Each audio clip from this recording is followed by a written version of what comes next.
You said earlier in this hearing you were concerned about a hostile foreign power affecting our election.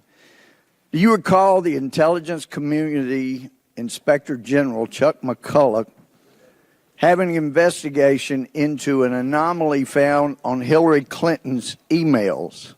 I do not.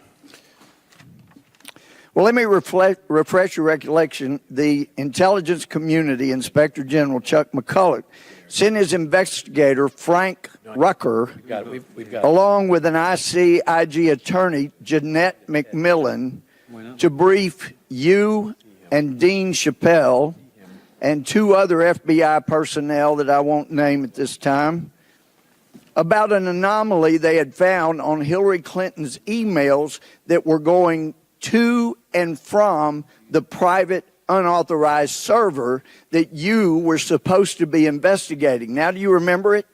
I remember meeting Mr. Rucker on either one or two occasions. I do not remember the specific content or discussions. Well, I'll help you with that too then. Mr. Rucker reported to those of you, the four of you there, in the presence of the IG attorney, that they had found this anomaly on Hillary Clinton's emails going through her private server. And when they had done the forensic analysis, they found that her emails, every single one except for four, over 30,000 of them, were going to an address that was not on the distribution list. It was a compartmentalized bit of information that was sending it to an unauthorized source. Do you recall that? Sir, I don't. Well, he went on to explain it, and you didn't say anything. No. You thanked him, you shook his hand, but the problem was that it was going to an unauthorized source that was a foreign entity unrelated to Russia, and from what you've said here, you did nothing more than nod and shake the man's hand when you didn't seem to be all that concerned about our national integrity of our election when it was involving Hillary Clinton. So the forensic examination was done by the ICIG, and they can document that. But you were given that information and you did nothing with it. And one of the things I found most egregious with Mr. Horowitz's testimony, and by the way, Horowitz got a call 4 times by someone wanting to brief him, leaving messages telling him about this, and he never returned the call. He had 500 pages of bias that he gave us. And then he threw a bone to the Democrats and said, but we can't find bias. And let me tell you, when you have text messages, Mr. Strzok, the way you do, saying the things you did, you'd been better off coming in here and say, look, that was my bias. And you kind of get around to that a little bit when you say, hey, everybody's got political views. Those are called biases, and we all have them. And you have come in here and said, I had no bias. And you do it with a straight face. And I watched you in the private testimony you gave. And I told some of the other guys, he is really good. He's lying. He knows, we know he's lying. And he could probably pass a polygraph. It's amazing. Mr. Chairman. No, this is my Mr. time. Chairman, I'm sorry. Point of order. This point of order. No. The gentleman will state his point of order. A member of this committee just asserted that this witness, who is under oath and a former agent of the FBI, lied. There is no evidence of that. I ask him to withdraw it. I do not withdraw it. He is not a member of Congress. It's not a violation of the rule. And just as you have been expressing bias through your members about what a hero there is not a single person on this committee who has ever characterized a witness gentleman from Rhode Island. Gentleman, it's my time. That's a disgrace. Gentleman from Rhode Island will suspend. No, the disgrace Mr. is what this man has done. The gentleman from Texas will suspend for a moment. There is the disgrace. and it won't be recaptured anytime soon because of the damage you've done to the justice system. And I've talked to FBI agents around the country. You've embarrassed them. You've embarrassed yourself. And I can't help but wonder when I see you looking there with a little smirk, how many times did you look so innocent into your wife's eye and lie to her about Lisa? Mr. Chairman, this is outrageous. Credibility of a witness Shame is on you, always Mr. an Chairman. issue. Mr. And you Chairman, please, there's have no Mr. Chairman, this is intolerable harassment of the What is witness. wrong with that? You need your medication. The gentleman controls the time. I ask that the witness be permitted to respond Well, to He let me that will be ask you- permitted. despicable search. He will be permitted Did you to ever respond. The talk gentleman to controls Hillary the time. Clinton during your investigation, besides the one questioning you mentioned, before that or after that to this day? Point of order, Mr. Chairman. Point of order, Mr. Chairman. The gentleman will state his point of order. It is, I think, against the rules of the House for a member of the committee to be impugning the character of a witness. It is not. He should ask questions to elicit. The purpose of this hearing is to elicit information. He should ask questions to elicit information. He should not be impugning the character of the witness. The gentleman is advised the rules of the House only are directed to members of the House and the President of the United States. Therefore, in other words, it is okay to impugn the character of witnesses in any way whatsoever? Well, listen, I've heard many members on your side of the aisle impugn character of somebody who is covered by the rules of the House. But the gentleman, the gentleman has 20 seconds left. The clock will be turned back on, and he can complete his time, and then the witness can respond. So if you talk to Hillary Clinton, other than the time she was examined in front of the witnesses. No. So after throwing away what you have with all the bias you have, you've never even gotten a thank you. I yield back. The gentleman may respond. Sir, well, that's quite a set of statements. and Mr. I'm not quite Chairman, sure I where did to not respond. finish with a question. The gentleman, There was no question asked. Mr. Chairman, he's been given the opportunity to The respond.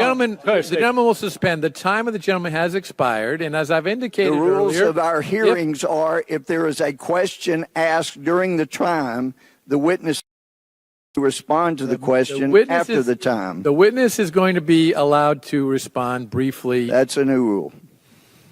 Sir, first, I assure No you, question. under oath, as I spoke also during my interview a week or two ago, I have always told the truth. The fact that you would accuse me otherwise, the fact that you would question whether or not that was the sort of look I would engage with in a family member who I have acknowledged hurting, goes more to a discussion about your character and what you stand for and what is going inside you. It's and the to integrity your of man. credibility, And and while- you lost your credibility. Both And individuals. while I You've lost your credibility. While That's I doubt the it problem. plays well Gentleman to from America, Texas will, I'm not sure will it plays the well. gentleman from Texas will suspend.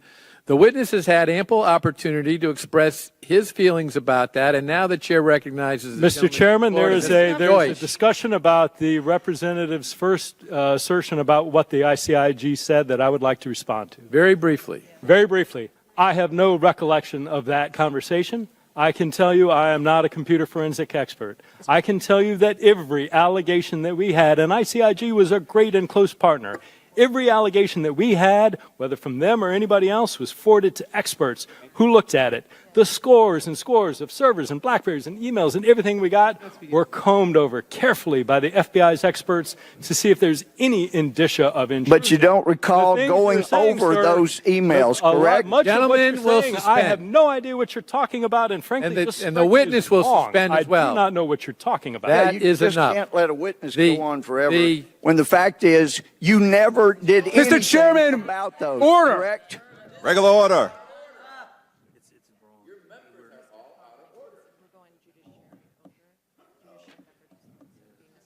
You didn't do anything about it. Sir, if there was a lead, give it to the team unequivocally. The gentleman- there was nothing along Mr. the lines Strzok, that you will was not addressed. suspend. Well, that'll come out. Mr. enough. Gohmert, you will suspend. Mr. Deutsch, I apologize. Thank you very much, Mr. Chairman. Let me observe that, you know, there have been all kinds of complaints about leaking transcripts and things like that. One of the reasons we are here today is because there has been a flood of leaks out of the Justice Department about what is going on. It's barely a day goes by when you can't pick up the newspaper and find out that it's rumored this and rumored that. And then we have a witness from the FBI that comes up here and says, oh, no, we can't talk about that here to the Congress, which has constitutional oversight responsibility because it's against our rules. Well, I hope there'd be a few prosecutions of people out of justice that have been leaking this stuff to the various news media. Now, I want to get to looking at statutes. You know, you look at rules, I've been looking at statutes. And somehow along the line, in the report on the conclusions of the Clinton investigation, the word gross negligence was changed to extremely careless in determining Mrs. Clinton's handling of classified information. Now, gross negligence would mean that it would subject her to criminal liability. Extremely careless would have the opposite effect. It would not. So I'd like to ask you, Mr. Strzok, a couple questions about that. In the original May 2nd draft of the statement that Director Comey was making, he characterized Mrs. Clinton's actions as grossly negligent. Is that correct? That's my recollection, yes. Yes. And are you aware that gross negligence was changed to extremely careless in the eventual statement? Yes. Okay. Now, do you recall at the June 6, 2016 meeting attended by you and Mr. Ribicki, Ms. Moyer, Mr. Maffa, and Lisa Page to discuss the language of the statute on whether to use grossly negligent or something else in the draft statement? What was discussed at that meeting? So, sir, I don't remember that specific meeting. There are a variety of meetings with a bunch of people that included discussion of this concern. Okay. Did the alternative phrase extremely careless come up at the meeting? It did at some point, sir. I don't know if it was during that meeting or at another one. I don't remember that. Whenever it happened, who brought it up? My recollection, sir, is that somebody within our Office of General Counsel did. It was one of the attorneys. I don't remember which one. You don't remember who did? No, it was a legal issue that one of the attorneys brought up. Okay. Now, immediately after that meeting, metadata shows that you modified the draft statement on June 6th. Is this when the phrase grossly negligent was changed to extremely careless? Sir, again, I don't recall specifically when it happened. I am aware as well of that metadata. My recollection is of working on the draft with a group of us in my office, because it was the largest office, and taking the inputs of probably 5 to 10 different people. Was it your computer that put the change into the statement? Based on my subsequent review of that metadata, I believe that to be true. Okay, and who has access to your computer? Anybody beside you? No, I do. My secretary had access to elements of it, but. And why was the change made? You know, you were in the meeting where it was agreed that the change would be made. Why was that? My recollection, sir, again, was, and I'm not an attorney, my recollection was that attorneys within the FBI had raised the concern that the use of gross negligence triggered a very specific legal meaning. In a legal context. Yeah, criminal. In a legal, criminal. That's exactly right. In a legal context, grossly negligent is used in various statutes to, particularly one of the mishandling statutes in 793, to talk about a criminal element of the criminal offense. Okay. And so, sir, if I may quickly, and I promise I'll let me say this change was Hillary's get-out-of-jail-free card, right? Absolutely not, sir. Well, not in any way. Hillary hasn't been prosecuted, so if she wasn't grossly negligent but was extremely careless, you know, then there's no criminal standard involved. With grossly negligent, there is. Sir, I think there are a lot of things I would disagree with in that assertion. First is she received no get-out-of-jail-free card. We pursued the facts. She did get a get-out-of-the-White House free card when the voters cast their votes. Sir, I've heard that said a lot, and I can tell you there's nothing further from the truth. Oh. There was an effort Trump won. That's the truth. So, sir, what I would tell you with regard to that decision, there was concern within the perspective of a legal definition of that term that people would draw an inference based on that use that it was necessarily talking about a particular subset of a statute. My understanding My is what time is just about up. That rates 4 Pinocchios. I yield back. Sir, Mr. Chairman, may I respond? Gentleman may respond. Sir, what I would tell you with regard to that decision is that there was concern about the use of the word grossly negligent and the question of whether or not Director Comey wanted to convey that in the sense of applying the elements of a crime, and that whether or not his use, when people heard that, particularly when lawyers looked at it, whether or not they would interpret that as his saying that she did or did not commit any particular statute.